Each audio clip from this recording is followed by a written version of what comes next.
In our top news story, Ruth Bader Ginsburg lies in state as at U.S. Capitol, becoming the first woman to do so.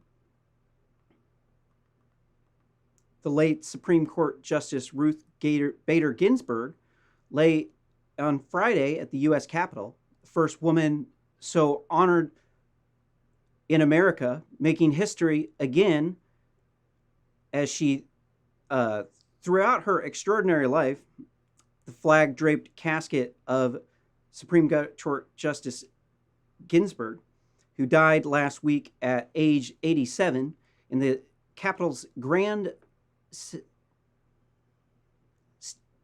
Statuary Hall, drew members of Congress, military officials, friends, and family, some with children in tow, paying respect to the liberal icon who changed American law and perceptions of women's power. Democratic presidential nominee Joe the Groper Biden and his wife Jill sat quietly with other invited guests, his political presidential running mate, Senator Kamala the Snitch Harris, the one who slept her way up to the top of the California Democratic Party with the help of, what was the guy's name? Willie Brown. Yeah, Willie Brown, the Democrat kingmaker. Yeah, she was fucking this dude when he was married, and she slept her way up to the top. So she's a hoe. She was there. Kamala said that RBG, the late justice known by many, absolutely and intentionally cleared a path for women like her in civic life. And they caused an epidemic of Wingnut Feminists to get pissed off at everybody and make everybody else's life hell in the process. So it's nice, you know. I just wish that these feminists would be less jerks whenever they do get the power. They're like, oh, these white males, they're such jerks because they're so powerful. And then they get the power and then they're even more of a jerk.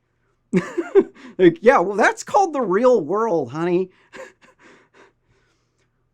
Quote, she first of all made America see what leadership looks like in the law in terms of public service. And what this looked like was that you packed the court with liberal justices. And so this makes it a political court. I mean, I know it just looks to you like she's just an icon, but the reality of the situation is when she's known as a political judge that votes in the favor of liberals all the time, that means that you've packed the court with political judges and that you've made a mess out of our democracy. I'm not saying that everything that Justice Ginsburg did was wrong. A lot of the stuff that she did was good, but this entire poison pill of feminism is slowly, surely choking our people out.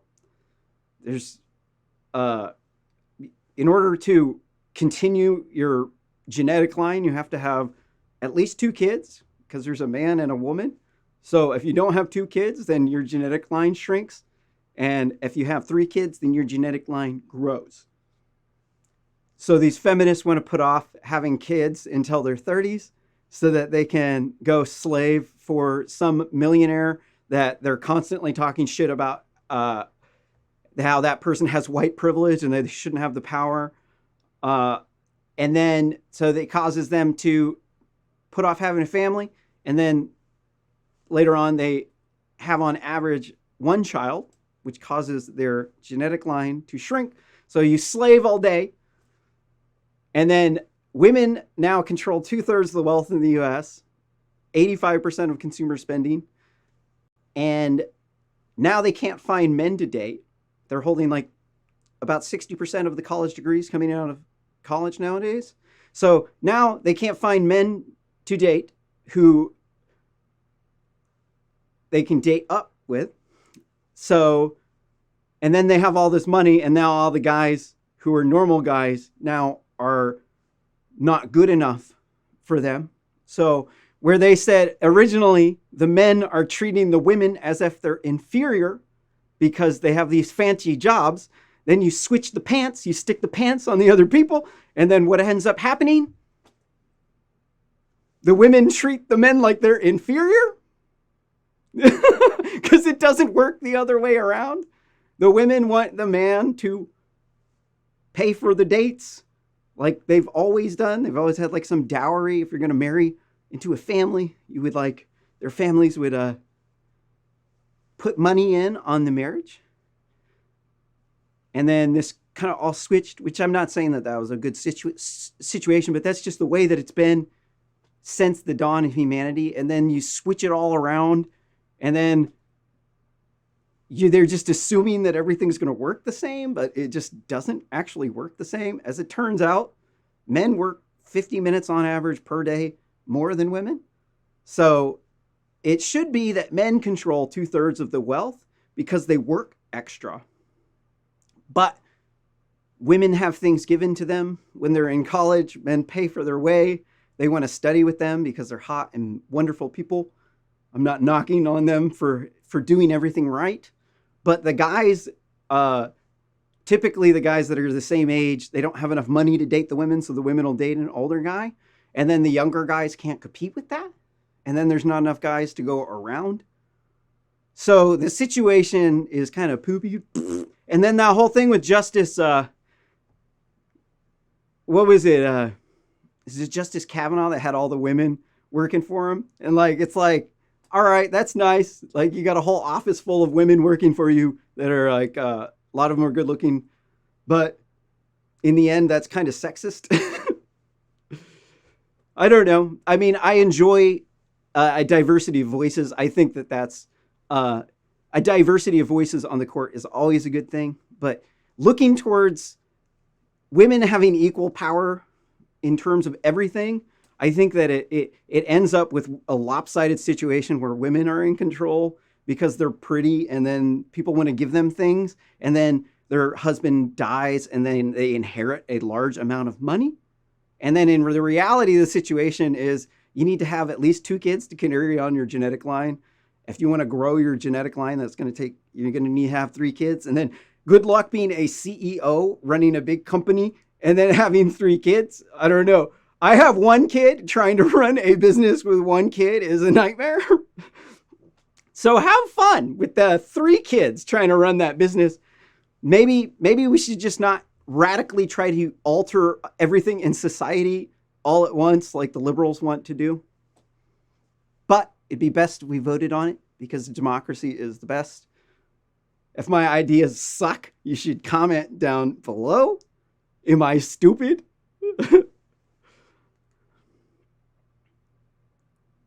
See, wasn't Justice Ginsburg was Jewish, just to mention.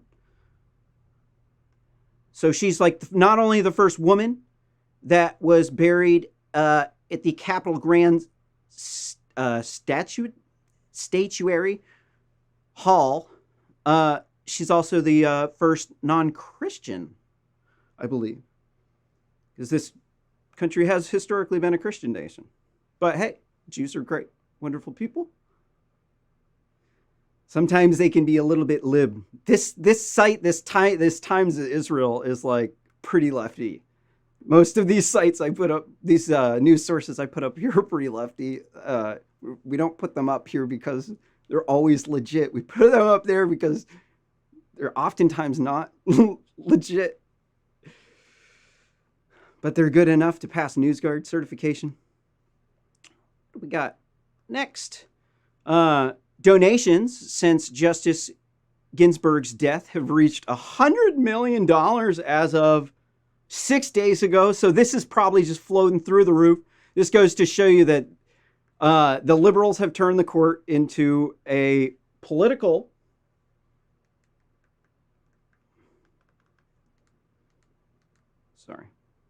having some troubles with this. They've turned it into a political court now, where they can't deal with the originalist judges. If you're unfamiliar with originalism, it came from Justice Scalia, Antonin Scalia. And it basically, what ends up happening is the liberals want to evolve the Constitution. And so they'll take an interpretation of what the words mean or what it means to them. But an originalist will go back to the original meaning of the Constitution. They'll go back and look at the Federalist Papers, at the conversations that the I don't know what word the original crafters of the laws, what they were talking about, what they meant whenever they used a word. And this has revolutionized the court. And it's worth mentioning that Justice Scalia was best friends with Ruth Bader Ginsburg. I used to hate Justice Antonin Scalia back when I was a liberal. I didn't understand why he voted the way he did because I felt like it was just wrong. Like, this guy just has to be a bad person for thinking this. But later on, I had a nightmarish struggle in the court system when my child was kidnapped by a radical feminist, my son's grandmother. And then she managed to get custody by lying, saying that I was using a baby monitor at my house, and that I had friends over, and like we were hanging out in the studio or in the house. It was like a studio behind the house or something. And then they said I yelled at the grandma.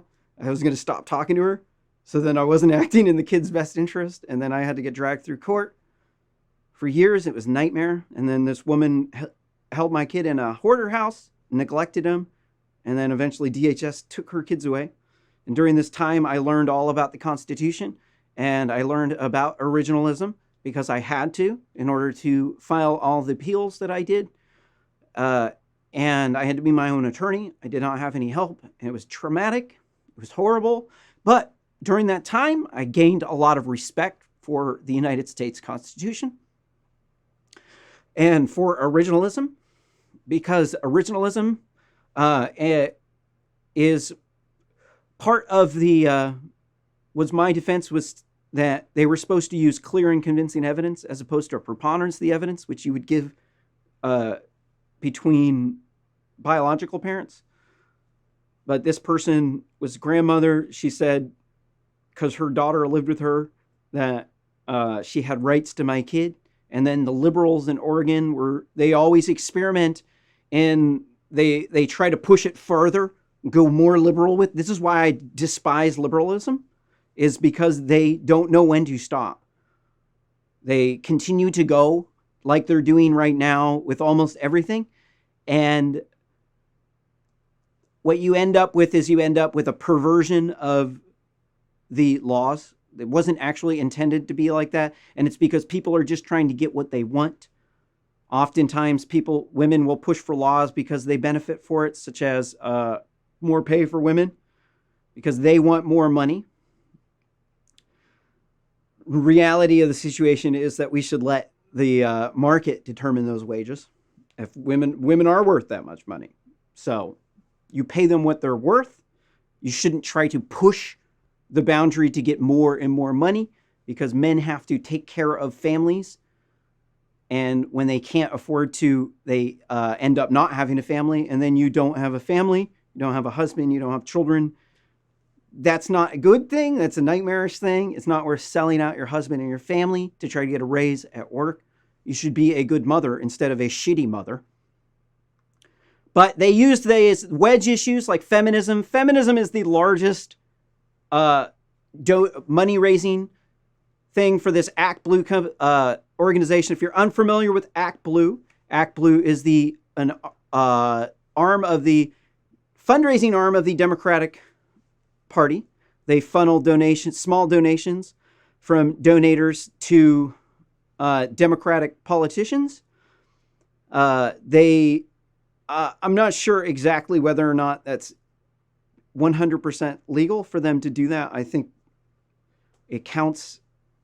I mean, examining it, you could say you could question, is this one political action committee that's getting donations to themselves, and then they're giving out, they've raised like $5.5 billion for the Democrats, which is insane. But they're using these wedge issues. Like, anytime you get women thinking that the Republicans are going to take away their abortion rights, they just pull out their wallets and they're just like dumping cash into whatever. You don't even have to tell them what you're going to do. All you have to do is say, the Republicans are trying to take away your thing. You need to donate to the Southern Poverty Law Center and to Act Blue. And people will just shove out money. They'll just shell out money. Like this Black Lives Matter scam they've been running on Act Blue. They don't tell you, they say donate to Black Lives Matter because they're working for Black Lives. And then you get down to the specifics of like, okay, well, what kind of policies, what political policies are you advocating for here? And then their answer is, we'll tell you after the election. And they've been getting billions of dollars in donations with Act Blue. Just that one organization's raised over $5.5 billion. And they do it through fear politics. That's how you get the money. So I'm not sure what to say. I think candidates should raise their own money. They shouldn't have a political action committee raising money for a large amount of candidates. Although it is a superior way of raising funds for these people, it seems kind of like dark money. Like they get to push for who their candidates are, which candidates are getting money. So they become an unelected body at that point in time through the funding powers that they have, which is pretty insane. Now, the Republicans do have their own. I forget what it is. It's if anybody knows what the Republican version of Act Blue is, if you can comment below, you should go over there and give some donations.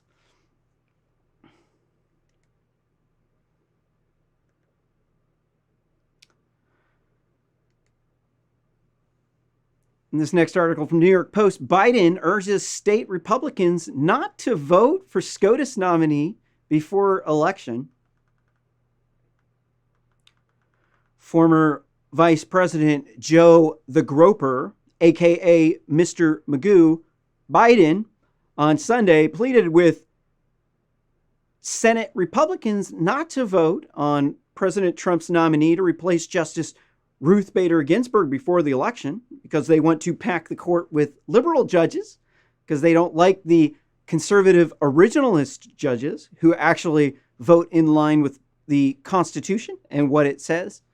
They have to have people that will give them whatever they want.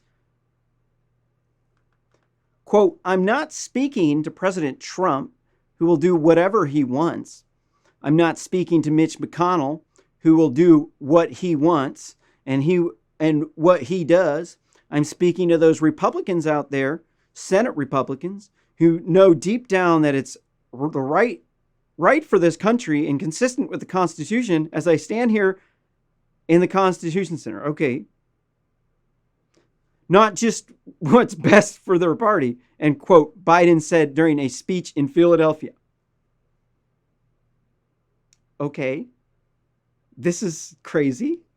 The Constitution says the president has the right to appoint Supreme Court justices. It does not say that the opposing candidate for the president has the right to nominate or appoint Supreme Court justices. No, it says very specifically the president. Joe Biden is not the president. Hopefully he never will be the president because he gropes people. I mean, that's pretty creepy. The dude is, I mean, we've been calling him Joe Magoo Biden for a long time. But you didn't know that he's Joe the Groper Biden. Did you? No, he actually was groping all kinds of women in the White House. In fact, there's even a story of a Secret Service agent that had to be physically restrained to prevent him from decking Mr. Magoo after he groped his girlfriend at a White House event. Also, Joe Magoo Biden likes to streak around the White House. This guy's creepy as fuck, dude. How the hell are feminists voting for this guy? This dude's like, I would put this guy in the category of Jeffrey Epstein. Only nowhere near as suave. Like Jeffrey Epstein ran a modeling agency that had some of the world's most beautiful women. He banged some teenagers, but most of the chicks were above the age of 18.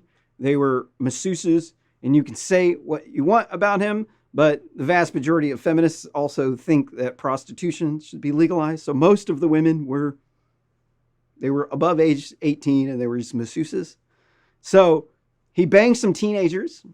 That's not we're not disputing that. But if you put Jeffrey Epstein next to Joe Magoo Biden, Mr. Magoo looks pretty creepy. I mean, you can't deny that Joe the Groper Biden, when put next to Jeffrey Epstein, looks really, really creepy.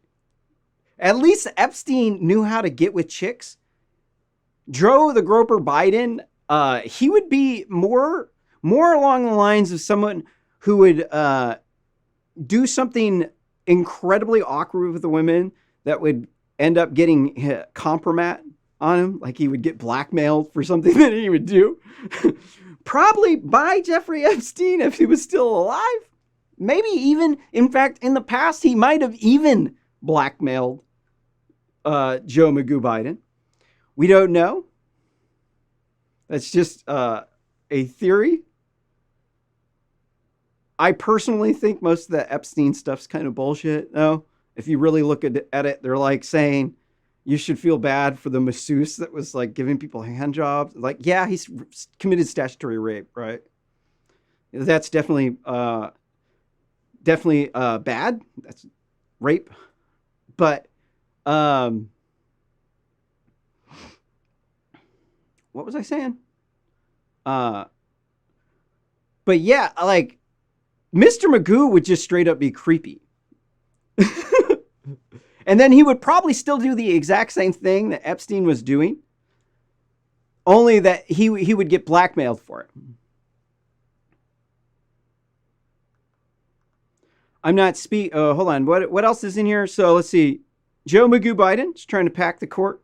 He wants to prevent the president from doing what the Constitution says that he should, because he's an unelected individual.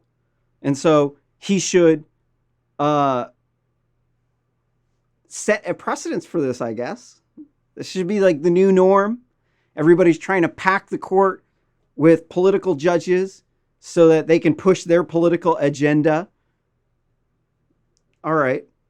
They've been saying that it's the Republicans doing this shit, but it's obviously that's a bunch of bullshit.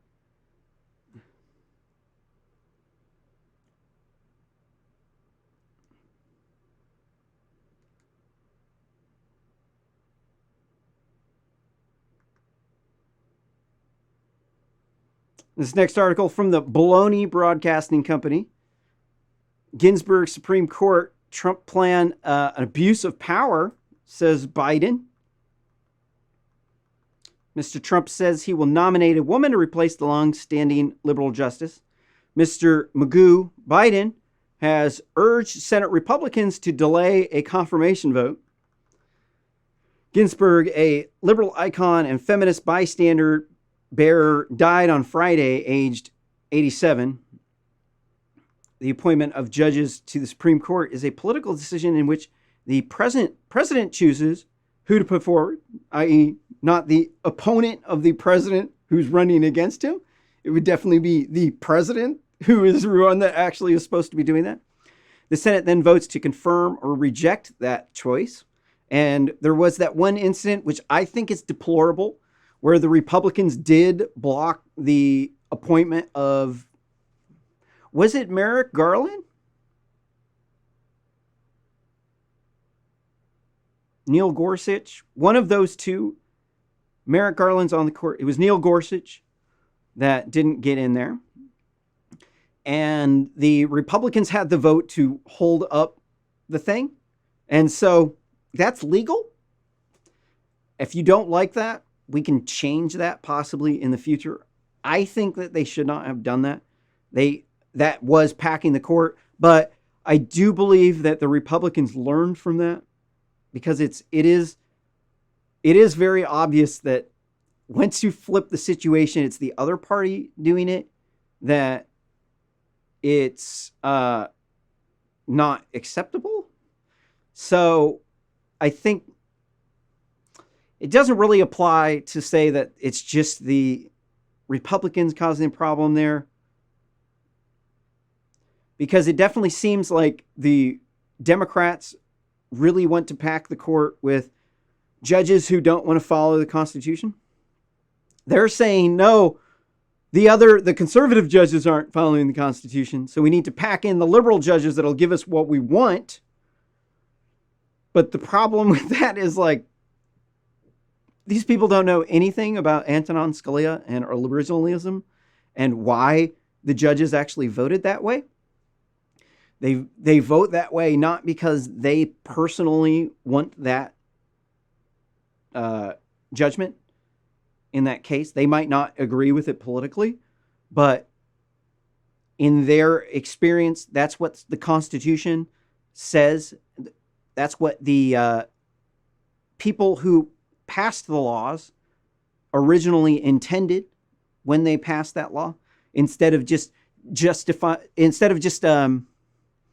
making up whatever you feel like because it makes you feel good.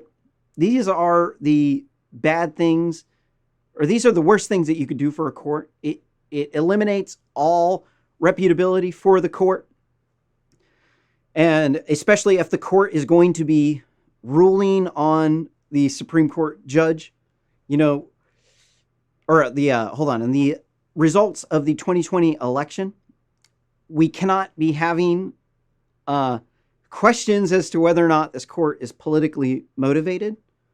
So we should probably not try to prevent the president from doing what he's allowed to do, what he's required or not. He's what the Constitution gives him the right to do. Because at that point in time, then they're ruling on the president, and then you've made the court political at that point in time, and then the court has lost all reputability. And that's a really bad thing for the court, because then at that point in time, we've got the black looter mob has been rioting and looting all around the country. And they're creating a state of lawlessness. And so what I've been doing is I've been studying World War II history for solutions to this, because, the Antifa is pretty obsessed with Adolf Hitler, and they act like they know what fascism is, but you actually study World War II history, and it doesn't seem anything like these BLM Antifa Nazis are saying what it is. Actually, it looks more like the Nazis were really liberal. And yes, they had some anti-liberal people in their coalition, but Hitler won by a landslide. This was what is neglected by them. Women won their voting rights in Germany in 1918. So the Nazis were actually first wave feminists. The women worked in factories. They might not resemble modern day feminists, but at the time, before they were as close to you as you got to feminists. They were the women who worked in factories for the war effort. That was never, that wasn't something that had happened before that war. That wasn't a normal, women would participate in the war effort, but they didn't work like factory jobs. That was like the men doing it. But then the Nazis came to power on a 18 plus voting age for women's suffrage, for a reduced retirement age, a progressive tax, an 8-hour workday, and some other things in there. And so they were very liberal. They were not conservatives, but then people think that they're against liberalism because they didn't believe in just make everything equal. But then they don't understand why it was called National Socialism. It was because it was supposed to be a more evolved form of socialism, because they said Marxism failed, so they had to have a social hierarchy in order to make socialism work. And so they allowed private property ownership, and then they would have people compete for the top slot. They were, Berlin before World War II broke out was the most racially tolerant city in the world because Germans never owned slaves. They weren't white supremacists. They turned out to be eugenicists. They believed that the Jews were, at the time, were white supremacists, along with the Americans and the Brits. And they thought, those other people thought that they were superior to them. So they had superior technology to them. So that means that they were the master race. That's where their thing came from. It wasn't Jim Crow racism. It was a weird offshoot of liberals becoming extremely racist, which ends up turning out to be the most psychopathic kind of racism, the ultra ethno-nationalist eugenicists. They believed in eugenics because they practiced intra-racial violence as opposed to interracial violence, which was racial violence between race groups. They believed in intra-racial violence to eliminate the mixed races. So it's a little bit different, still deplorable, but it's just light years worse than racist. And the liberals keep saying it's the conservatives, it's these Republicans that are the racist ones. What does this have to do with the article? But as it turns out, a closer examination of history actually reveals that the liberals were actually the ones who were the genocidal maniacs, and it's because they believed in fairness so much that it should be fair for the in-group. But then, like they said, all men are created equal, but then they wouldn't define a black person as a man. This is the thing that people missed. They thought, oh, okay, well, Karl Marx was saying that all people were equal, and that Marxism is supposed to be an equality movement, right? Only they meant that all white people were equal, but at that point in time, they didn't consider black people to be human, right? So they left that part out of the history class, and then it makes the story completely different. And so what my point with this is the Nazis created a state of lawlessness during Night of the Broken Glass, or the Crystal Night. You should look up the history of it. The Nazis started rioting, targeting Jewish-owned businesses. They were the 1%. They blamed for controlling the world. This is the same kind of anti-Semitism in World War II is what they're directing at the privileged white males. They're the scapegoat, the guy that they could just blame for all their problems as to why they didn't do so good in school and why they're not the CEO of the company when they're 25. But what the Black Looter Mob has done is they've created a state of lawlessness. And then you end up with the police. If they don't stop the rioters, then the politicians will start to think that the state of lawlessness is acceptable and that the voters want this. And then that's when you have takeovers of your government. I've done a lot of research to figure out exactly what happened there.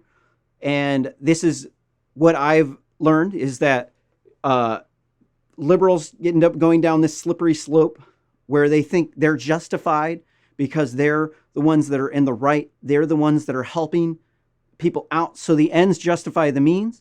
In the case of the Nazis, they were justifying, they needed to grow as large as America because they had the USSR in control by the Bolsheviks at the time.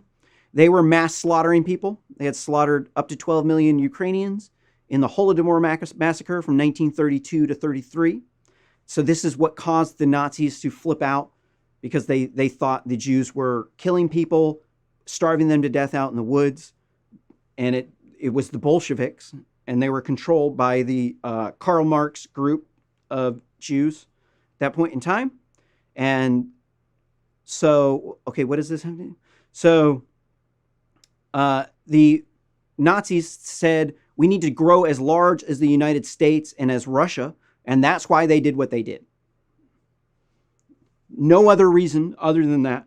It's very clear from the records when you look back at the documentation what Hitler actually said. Their goal was to grow as large as the United States by any means necessary. And this is why they justified their atrocities, because they thought the other people were white supremacists and that they were holding down the African Americans or the Africans. No, they thought, you can look back at letters, one specific letter to a German general in 1918, very specifically shows that the people at that point in time were very worried about colonialism. The Germans were against it occupying Africa because they didn't own slaves. And so the Germans were obsessed with not being occupied, and that's why they did what they did, was because the British were colonizers, and it was like a power grab, and they were trying to be as big as them. All of this was left out of history. But what we're seeing right now in America is very similar to what happened in Nazi Germany, because the black looter mob, they feel like they're justified, and they feel like the only way that they can control is if they do a power grab so that they can get large enough so that they can control the government. And it's the exact same thing. That's why I'm doing the studies on World War II history, so that we can root out the exact comparison. Because the Antifa are trying to call Republicans fascist, but you look at it as like, dude, fascists were first wave feminists, man. Democrats are the fascists. So we have to stop this power grab. We have to stop them from packing the court by filling the seat immediately. Thank you, Donald Trump. You are the man.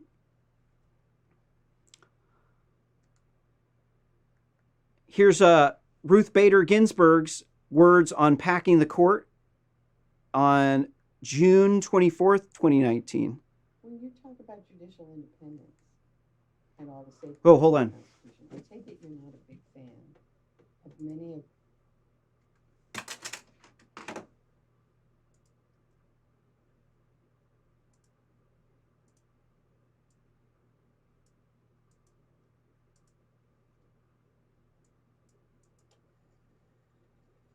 Shit.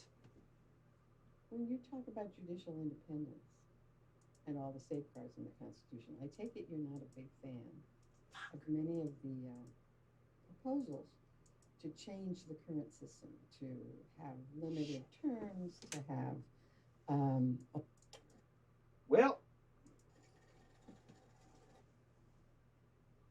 when you talk about judicial independence and all the safeguards in the Constitution, I take it you're not a big fan of many of the proposals to change the current system, to have limited terms, to have all kinds of, to add the number of justices. I take it you're not a fan of those proposals.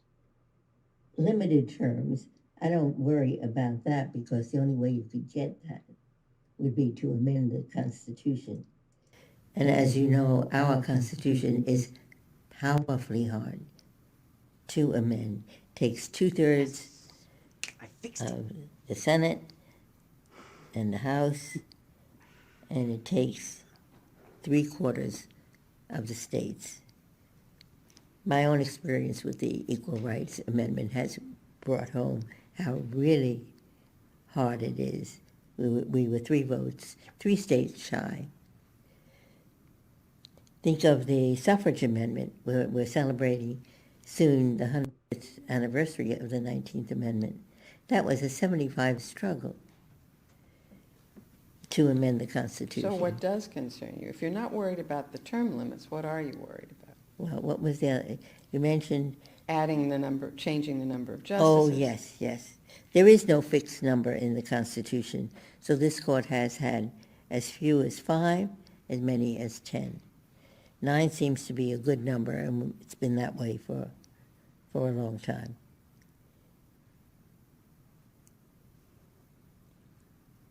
I have heard that there are some people on the Democratic side who would like to increase the number of judges. I think that was a bad idea when President Franklin Delano Roosevelt tried to pack the court. His plan was for every justice who stays on the court past the age of 70, the president would have authority to nominate another justice.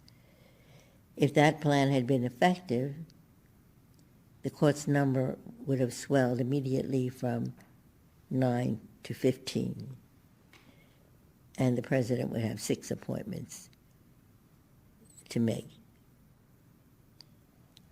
You mentioned before the court appearing partisan. Well, if anything would make the court appear partisan, it would be that.